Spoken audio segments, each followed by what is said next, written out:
Well, seemingly everybody has an opinion, and now so do I. Silent Hill 2 has been released. It is now in the circulation, it is now a part of the ecosystem, and it is now, more importantly, a part of the Silent Hill fanbase community's mouth. So, plus or minus, like it or leave it, let's dive in to exactly what we thought of Silent Hill 2, the remake.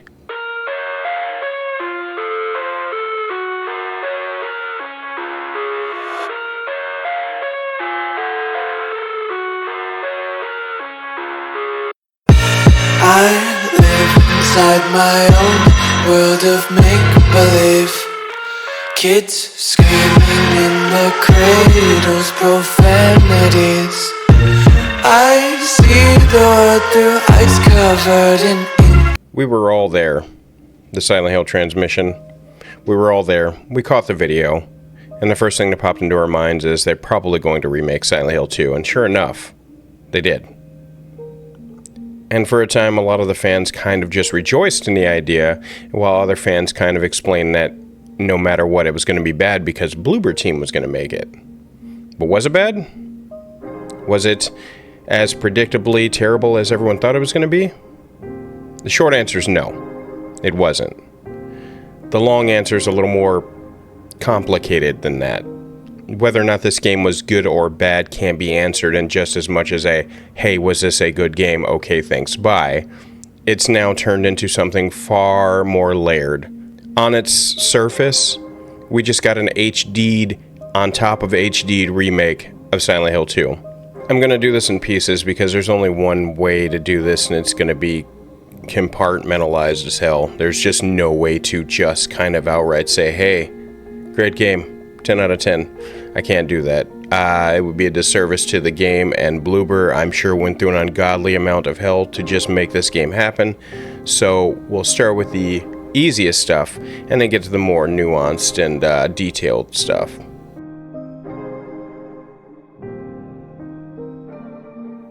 You see, I played this game on PlayStation 5, but good lord, did it need this many bells and whistles to just set up performance and graphics options. I don't know when it happened that games started getting, console games mind you, started getting settings that were only found in PC games, but it's unnecessary and unneeded. The only reason I say that is because there should be one pretty much static format that you run for the console version, and you're done. That's it. There's no need for anything else. The extra options for glare and God rays and GSR and DBD and CBG oil and whatever else, it's just unnecessary. And as I'm flicking through 97 pages of options, I'm wondering to myself, what exactly is this going to benefit or harm if I tweak with some of the levers or anything like that? You're also given a number of different filters for the game itself, including a 90s mode, which is a nice little nod to those that have been here since the 90s, or earlier than that. It was nice to see. I, however, on my first playthrough of the game, did not use any of the filters. I used nothing, no helmets, no special add-ons, no DLCs, because I wanted to play the game in its entirety as it was. Now, one of the biggest things that came to the mechanics, other than the graphical side of things, was the controls. The controls. Okay, I will tell you, after playing the game and reaching its end, I will tell you this. The third-person perspective that they put on this game was a mistake. I will also tell you, on that same footing, using tank controls would have been a mistake. No matter how much we hold it in high regard, tank controls has no place in current day and age survival horror. Considering all the things that can happen in a game now, tank controls used to be flimsy and clunky because everything else was flimsy and clunky. If the AI and the animations get better with the enemies, why are we going to be reserved to 1990s playstyles? It wouldn't make sense. This third-person perspective as their middle ground is a mistake, however. It simply did not work on every aspect. Battle systems were impossible. It was impossible to truly navigate and dodge in time. Enemies had hit detection frames that simply just happened. There was no rhyme or reason, but when they swung their weapon, they would damn near teleport next to you and slap you right in the face. And I died about 4 or 5, actually 7 times, I'm not going to lie to you, I totally died 7 times. But for the most part, those fighting nurses and those godforsaken mannequin... Okay, let me take a moment to just discuss the mannequin legs. They are the worst of the worst in this game, and they're difficult to fight. They hide, they wait, and they sucker punch the hell out of you. And I must have mentioned being sucker punched by mannequin legs 1,000 times during my playthrough. Good on you, Blooper, making them incredibly difficult and then adding a different variant of the mannequin legs that could crawl on walls like a spider and dive on your head and sucker punch you as well. I do appreciate that. And when I say appreciate, I mean smother you with a pillow Mary style. But the enemies were scary. They gave you a sense of dread whenever they were nearby. They were nice to look at, in my opinion. However, because of the limitation in I don't know what it was, you're limited to roughly about 3 or 4 different kinds of enemies, and that's it. That's the only ones you get to see. And then you get a variant of the same exact enemy, only rusty colored. Say, for instance, a nurse. They walk around with glass shards stuck in them this time. That's the variant. That's the best it's going to get, which kind of left a little to be desired, but I digress. The battle system overall was its weakest link in this game by far. I can hang on to everything else, but fighting anyone was a mistake, and it resulted in using at least 3 health drinks, 1 syringe, 42 ammo, and a shotgun. Like, I just could not help it. And if the answer to your statement is going to be get good, fine, I will get good. As long as enemies don't teleport. As long as they don't literally wait for you to dodge 3 times, and then they stab you, and then they teleport behind you to stab you in the back. The gauge of damage is off the walls. Sometimes you get hit by something and it will barely do anything, barely put a ding in it, and then all of a sudden out of nowhere it's taking about 99% of your health and you're nothing more than a foot on the ground. Make it make sense. Another wonderful mechanic, and that is pretty standard for Silent Hill, is the puzzle mechanic. Now, the puzzle mechanics are tried and true, the only way most survival horrors operate, even including Resident Evil, going all the way up to Village and everything like that. It's just how it works. In a junction between plotline and navigation, you're supposed to hit a puzzle that's hard to figure out, that causes you to backtrack, that causes you to go through the stages, figure out what's what, and then come back and then get the job done. Now, these puzzles are, as compared to the originals puzzles, are exceedingly easier, and there are a few key reasons that one of the reasons is now you have the ability to write down puzzle information on your map. James did not do that in part 2 before, but now he does, meaning remembering things, writing stuff down used to be on the onus of the player. Now it's actually on the main character himself, as he'll write down funny thing in hallway, key shaped like heart in this doorway, stuff like that. And you would get any sort of puzzle, he would have an answer to it written right down, and even combinations that you would find later on notes. So for those that were trying to skip through notes and not read well enough, they would not have to worry about a thing because James wrote it down on the map. So that problem is solved. Not only that, in the event you find a key item that will unlock something, he will write on the map where it can unlock, so there is no confusion on where to go next. Now, in Silent Hill 2, the original Silent Hill 2, you had to navigate and just either remember, you had to strategy guide it, or you would just have to find out the long and painful hard way, and that was the only way it could be done. This change is one of the few things I've noticed about Silent Hill 2 and a lot of games in the present day and age. They're easier and they're more accessible and they're less difficult because people simply don't want difficult. They want to be able to beat a game, usually in 1 or 2 sittings, things like that. So a lot of the puzzles have become easy street. Now, I don't know the difficulty on hard mode, hard puzzle difficulty or anything like that, but what I do know is on normal difficulty, I barely had to think. And it showed. There were puzzles where the answers were so simple, even I missed them because they were simple. And it resulted in me running around for an extra 30 minutes trying to figure out what's what. But all the answers ended up being so simplistic that it didn't feel like there was a difficulty curve to the puzzles. And it was just a matter of, let me run to next room, figure out puzzle, so that I can get to next room, over and over and over until the game was over. Now, I do believe this is a very aged trope. I think I think it should end, personally. I don't think puzzles need to be the only thing keeping you from learning more about the plotline. I think there are a number of different other obstacles, whether it's continuous boss fights, whether it's just good old-fashioned trying to survive through one portion of a building. You can keep it simple, but the puzzle aspect of things simply feels disjointed. Now, back in my yesteryears, when I'd play Silent Hill, there was no question about whether a puzzle would show up or why the puzzle showed up. I just didn't question it. It was just a thing that happened. But as I look further into it now and looking back, I began to wonder halfway through this story, why would any of these puzzles exist? And then once you started asking that question, all the puzzles seemed kind of pointless, kind of fruitless.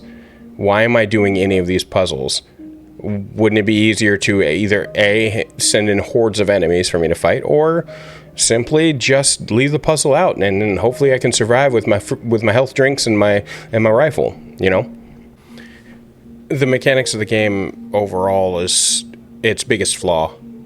Everything that anybody could point to as a down note or down vote on the game itself comes from the mechanics, whether it's the too close of a camera angle that literally has you mashing against a wall, and you spend a lot of time looking behind you as there are monsters and things about. On the PlayStation 5 controller, if you have a radio playing, the radio comes from the controller, so you're always aware that there's something nearby, but trying to locate it is a whole different story as you're smacking the camera left or right, mash, trying to find a way to look around the corner, and lo and behold, you have mannequin legs getting ready to slap you right in the face. So it does present a challenge that is unnecessary. Regaining health is simplified, as you now just have the good old-fashioned Silent Hill brand health nutrition drink and a syringe of unknown quantity and potency, and that's it. That's all you get. You can either heal a little or heal a lot, nothing more, nothing less. Because I'm so focused on the narrative, that's one aspect of the mechanics I don't mind about it. It doesn't concern me much. However, because the damage scale of enemies tends to get a little erratic at times, it's kind of hard to get a balance of when's the right time to use any of the items. When do you use it? When do you not use it? Because run is the L1 key, or the L1 button rather, I found myself at times pressing triangle to backstep and using a health drink at random, and that had to have happened like 97 times, where I would just consume a health drink by accident even though I was full health. And it would be irritating, but it's one of those things where they gave you access to the controls to change, but hell, they gave me access to everything to change, and it was just overwhelming, to be fairly honest, so I let it go.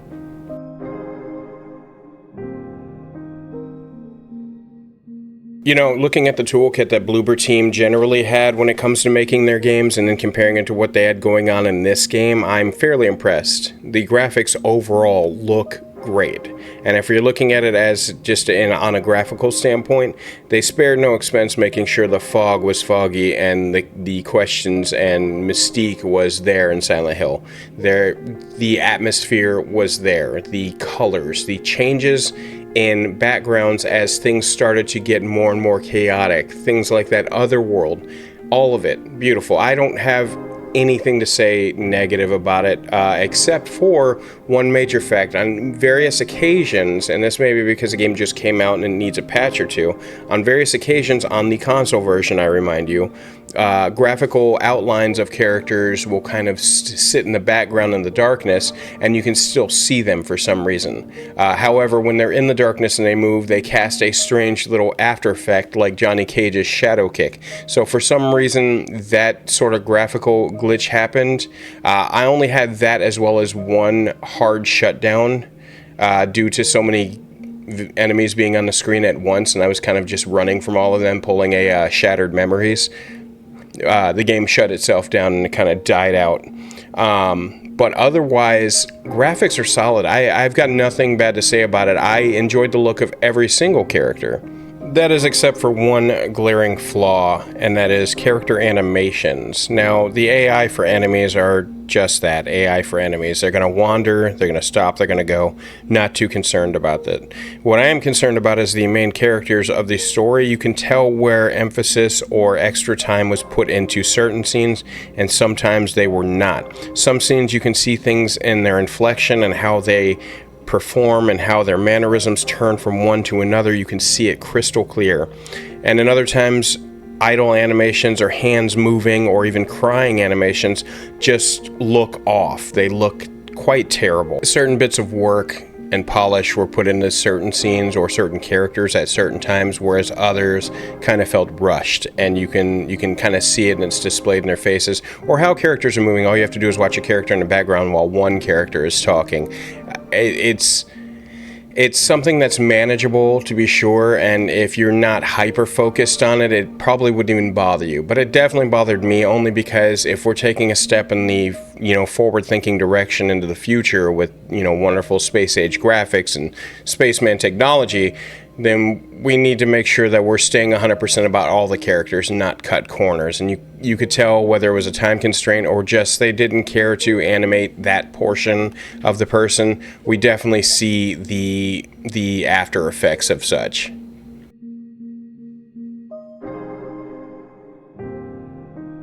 And now for the elephant in the room. The deviation part of this review is the third portion, and this basically is covering the aspects of the storyline or game that have been changed from the original and into the newest version here. Now, no doubt you've seen plenty of articles and things like that where people have claimed the game is woke and has destroyed the game and the entire franchise is dead and the dress doesn't look right and all those things. Now, something to know about me is when it comes to, and I think it's episode 3, I go into a rant about it, but something about me is when it comes to the excuse that something's woke and that's why it's bad, it doesn't really stand on its feet. It really doesn't. If you make something bad, it is bad. That's how that works.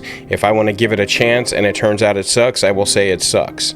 And so the idea that Konami has hired on some DEI guy or liaison and he hates gamers, therefore this whole game must be... that means nothing to me, ultimately. It means nothing to me and does not change my perception of the game, nor does it change my want to play a game since I've been such a fan for so long. That being said, when it comes to deviations, the deviations, a lot of them are pluses for this game. A lot of them were made with the old fans in mind. For instance, adding extra dialogue to characters. You can now have chats with characters repeatedly, and I did. Every time I got a chance to talk to a character, I talked until they stopped talking because I wanted to hear all the extra stuff I didn't get to hear when I was playing it on PlayStation 2. And that was a godsend, you know what I mean? It was something that I really wanted.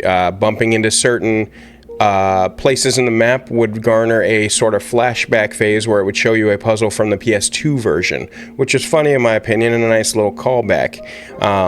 But one of the biggest ones, and I guess I can finally talk about it, and I made a few videos on it years ago, was Maria's dress. Now, I had a very serious theory about the dress and what they would end up having to doing. I think it was this was a few months ago, in going down the visual path or negating the visual path, has now pushed Bloober into a corner where they must narratively identify her as a sexual desire, as a requirement for the plotline that is James. And I can't tell if they've made it harder for themselves or if they've simply foregone the entire need of that object of lust or anything like that. It seems I was right. It seems there was a massive trade-off when Bloober had made this as compared to Konami or Team Silent for that matter. The trade-off was very simple, and a lot of people wrote it quickly off as censorship and a few other things, but I disagree. 20 years ago, when it came to gaming, narrative wasn't really something as impactful. It wasn't nearly as something nuanced. It wasn't nearly something just hinted at and allowed you to think on it and things like that. It was more in your face. Things were blunt. The information was blunt. What you received was blunt. People spoke outright forward with it. Nowadays, narrative is much more under the surface level. And what I mean by that is a lot of Silent Hill 2 and a lot of the things we knew about the game were represented in this game as well, just differently, just ever so subtle. For instance, and this is a big for instance, and we'll use Maria as an example, her outfit was changed because that was much more in your face. You saw that and you knew she was a sexual object. However, in replacing that outfit, they switched it out narratively and turned her into a moldable, malleable woman who would go to James and say, I'm whatever you want. What do you want? I will be that right now. She spoke on it. She used words instead of imagery. Instead of doing things that were flirtatious in nature, all that other stuff that was flirtatious in nature, James was not interested in. That time Maria walks onto the stripper pole and says, would you like a dance? Would you like a drink? He does not care about any of that stuff. But in the things that she says and the thing that she asks of him, you can now deduce and you can now surmise that her personality is shaped and molded around whatever he wants her to be. And you can see that now. And I do, as part of what I was saying in that previous video, I do believe they made it harder for themselves. Why? Because number one, you're messing with a legacy. So when you come in messing with a legacy game and you try a different way to tell that same story, you're going to tell the same story. Sure, you're just going to tell it in your own kind of way. You're going to piss people off. Now, completely just putting the, people that are just accused of being woke and things like that, I'm going to just put them on the back shelf. But the fans who play, who expect to see the same kind of imagery that they were used to in Silent Hill 2 20 years ago, they don't see it this time. They're going to wonder where it went and why now it has officially changed the dynamic of the entire game, which I believe it has.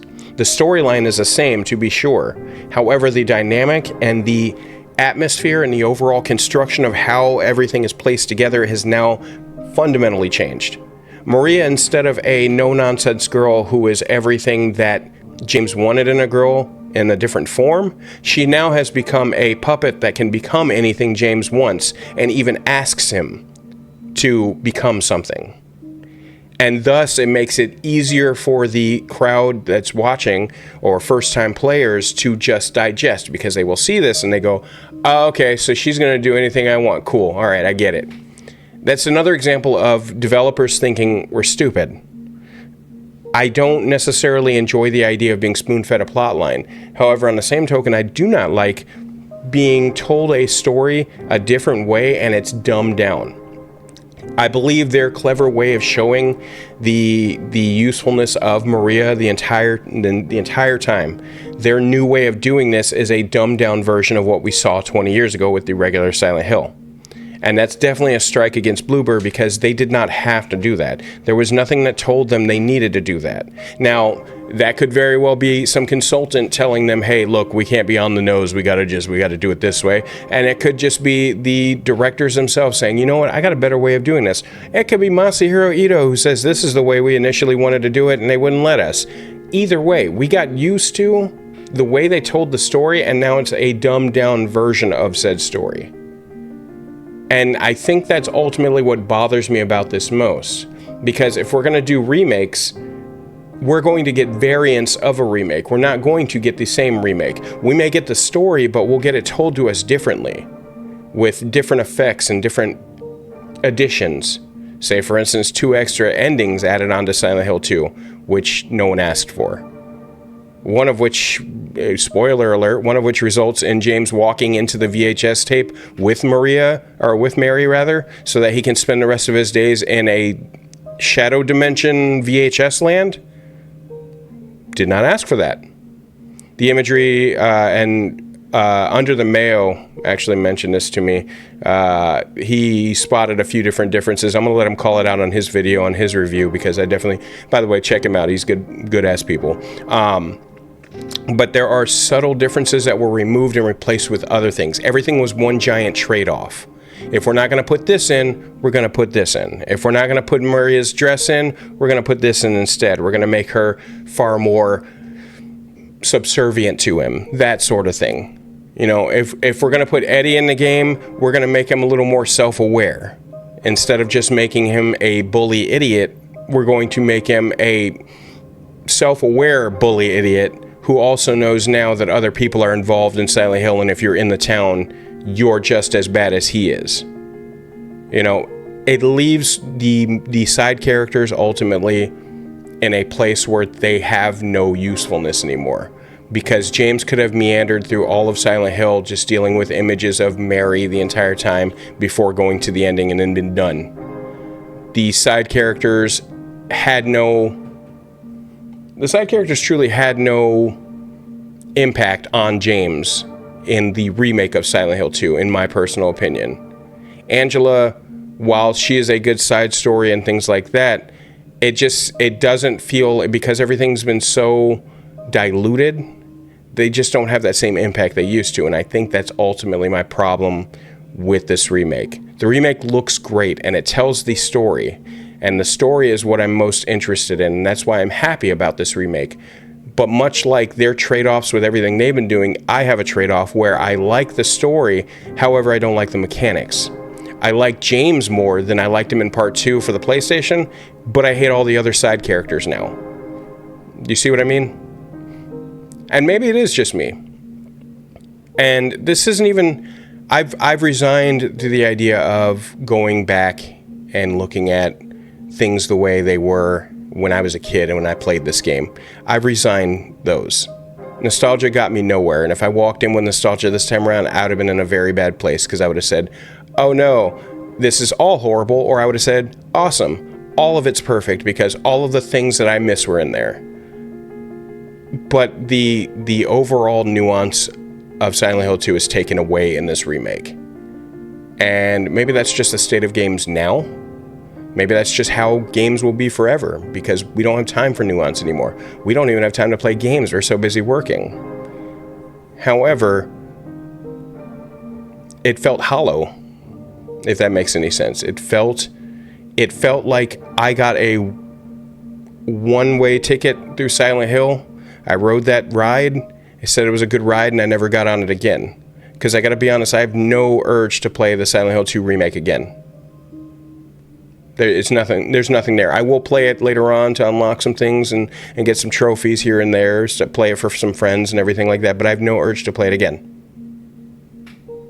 I've gotten that story out. I got the Leave ending, and that was good enough for me.